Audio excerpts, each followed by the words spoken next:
뉴스 채널에 오신 걸 환영합니다. 좋은 하루 되세요. 구독을 눌러서 최신 비디오를 시청하는 것을 잊지 마세요. 2021년 팀 성적 58승 10무 76패, 승률 0.433의 9위까지 추락한 기아 타이거즈는 뚜렷한 수확 없이 시즌을 마감했다. 누군가는 책임을 져야 하는 초라한 성적이었다.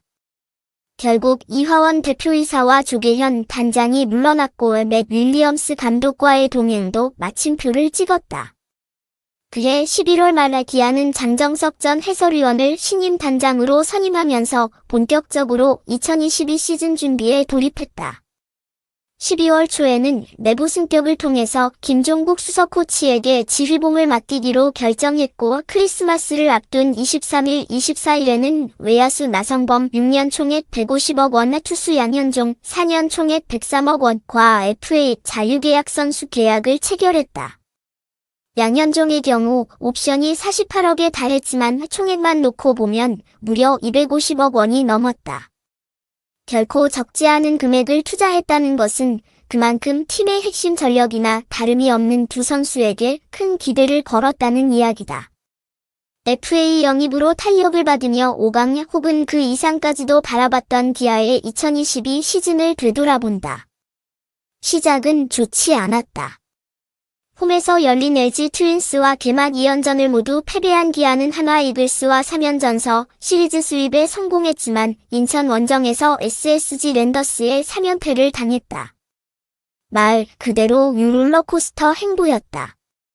4월 한 달간 성적은 10승 14패, 승률 0.417이었다.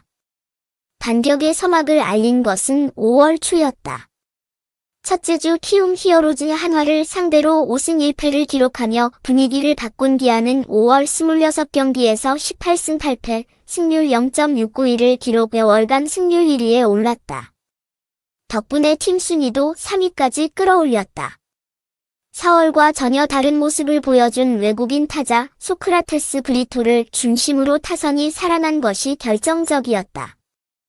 그랬던 기아가 안고 있던 불안 요소는 바로 위마운드였다.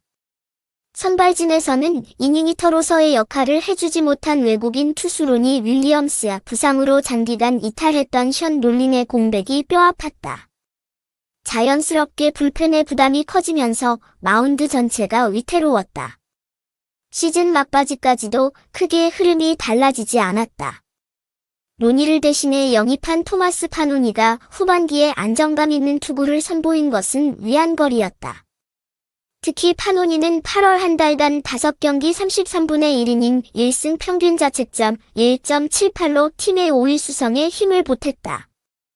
결국 기아는 시즌이 끝날 때까지 맹렬하게 추격해오던 NC를 2경기 차로 뿌리치고 5위로 시즌을 마감했다. 2018년 정규 시즌 5위 이후 4년 만에 가을 야구 무대를 받게 됐다. 거액을 투자한 것에 비하면 조금 아쉬운 순위였지만 포스트 시즌에서의 선전을 다짐했다. 기아는 10월 8일 KT 위즈와 홈에서 정규 시즌 최종전을 치르고 무려 4일간 휴식을 취했다. 반면 KT는 우천 취소의 여파로 10일 NC전에 11일 LG 트윈스전까지 소화하며 딱 하루만 쉬고 와일드카드 결정전에 임했다. 누가 봐도 체력적으로는 기아가 앞섰다. 2015년 정규 시즌 4위 팀과 5위 팀이 맞붙는 와일드카드 결정전 도입 이후 단 한 번도 5위 팀이 준 플레이오프에 진출하지 못했다. 다만 여러 조건을 고려했을 때 기아 입장에서 충분히 도전할 수 있는 상황이었다. 0대0의 균형을 먼저 깬 팀은 KT였다. 3회 말 조용호의 2타점 적시타와 앤서니 알포드의 1타점 적시타로 기아 선발 롤린을 마운드에서 끌어내렸다. 4회 초 소크라테스의 1타점 적시타로 추격을 시작한 기아는 5회 초 2사 2루서 이창진의 땅볼 타구 때 상대의 실책을 틈타 2루주자 박찬호가 홈까지 세도했다. 경기 초반 호투를 이어가던 KT 선발 소형준을 흔들 수 있는 기회를 맞이했다. 그러나 기아의 추격은 거기까지였다. 6회 초부터 침묵으로 일관한 기아는 6회 초 1사 2루와 7회 초 1사 1의 2루의 기회를 모두 무산시키고 말았다. 8회 초에는 소크라테스, 최형우, 김선빈 3명의 타자가 모두 삼진으로 물러났다. 최종 스코어 2대6으로 KT에 패배한 기아의 가을이 그렇게 막을 내렸다. 이번에도 100%의 확률은 그대로 이어졌다. 시즌이 끝난 이후 기아의 올겨울 최대 과제는 내부 FA 자유계약 선수 박동원을 묶는 것이었다. 4월 24일 키움과 트레이드를 단행한 기아는 내야수 김태진과 2023 신인 드래프트 2라운드 지명권 현금 10억 원을 키움에 내주면서까지 박동원 영입에 공을 들였다. 안방 고민을 단숨에 해결한 기아는 수월하게 한 시즌을 치렀다. 문제는 그 다음이었다.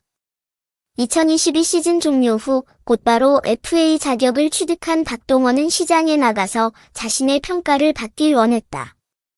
그 결과 6강 롯데 자이언츠와 4년 총액 80억 원을 잡지 못한 LG 트윈스가 박동원에게 손을 내밀었다.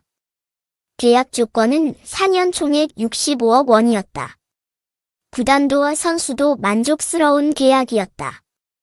내부 FA 단속에 실패한 기아는 올해 정규 시즌 초반과 같은 상황에 놓이게 됐다. 일각에서는 포수 자원이 비교적 여유로운 팀과 카드를 맞춰볼 수도 있을 것이라는 가능성이 제기됐으나 일단 경험이 많은 한승택이 주전 포수로 2023 시즌을 준비할 전망이다.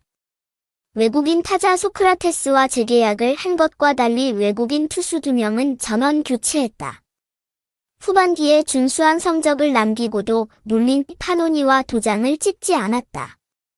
대신 숀 앤더슨 총액 100만 달러과 아도니스 메디나 총액 63만 6천 달러를 영입해 2023 시즌 외국인 선수 구성을 끝냈다. 지난 달 10일과 11일에 이틀 연속으로 트레이드를 진행하기도 했다. 10일 한화와 2일 트레이드로 투수 한승혁의 장지수를 내주고 내야 유망주 변우혁을 품은 기아는 이튿날 키움에 2024 신인 드래프트 2라운드 지명권을 주면서 포수 주효상을 영입했다. 내년 시즌 도중에 외야수 최원준이 군복무를 마치고 기아로 돌아온다. 또한 유저한왕국이라고 불릴 만큼 저한 유망주의 성장에 대한 기대가 크다. 그럼에도 주전 포수의 공백을 메워야 하는 김종국 호가 의문부호를 떼어낼 수 있을지 귀추가 주목된다.